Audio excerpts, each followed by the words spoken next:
నాసామరంగా success తర్వాత Nagarjuna solo సినిమాల విషయంలో కాస్త జాగ్రత్తగా అడుగులు వేస్తున్నారు. ఈ గ్యాప్లో ధనుష్తో కుబేరా, రజనీకాంత్తో కూలి సినిమాలు చేసినా అవి సినిమాలకు క్రేజ్ తెచ్చుకున్నాయే తప్ప నాగ్ కెరియర్కు పెద్దగా ప్లస్ కాలేదన్న మాట వినిపిస్తోంది. దీంతో అక్కినేని ఫ్యాన్స్ కూడా పూర్తిగా సంతృప్తిగా లేరనే టాక్.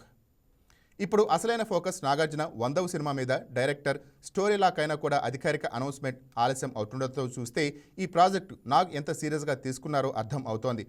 కార్తిక్ దర్శకత్వంలో తెరకెక్కబోయే ఈ 100వ సినిమా ప్రీ ప్రొడక్షన్ ఇప్పటికే స్టార్ట్ అవుతుండటంతో త్వరలో షూటింగ్ అప్డేట్స్ వచ్చే అవకాశం ఉంది. ప్లాన్ ప్రకారం ఈ సినిమాను దసరాకి రిలీజ్ చేయాలనుకుంటున్నారు. ఇదే సమయంలో నాగార్జున 101వ సినిమా ప్లానింగ్ కూడా మొదలుపెట్టారనే టాక్ వినిపిస్తోంది.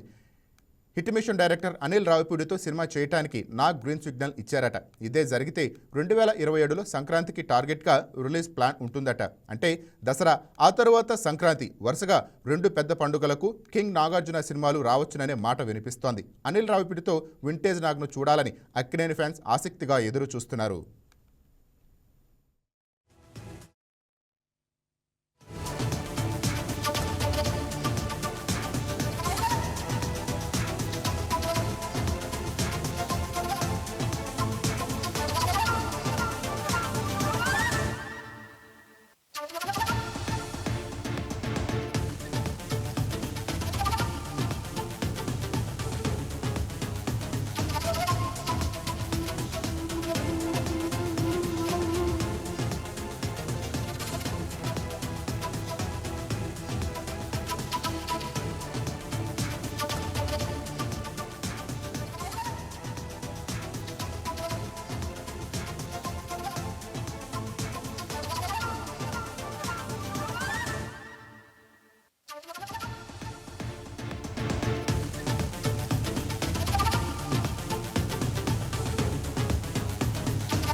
Please subscribe to YK TV Network. Please subscribe to YK TV. Please watch YK News.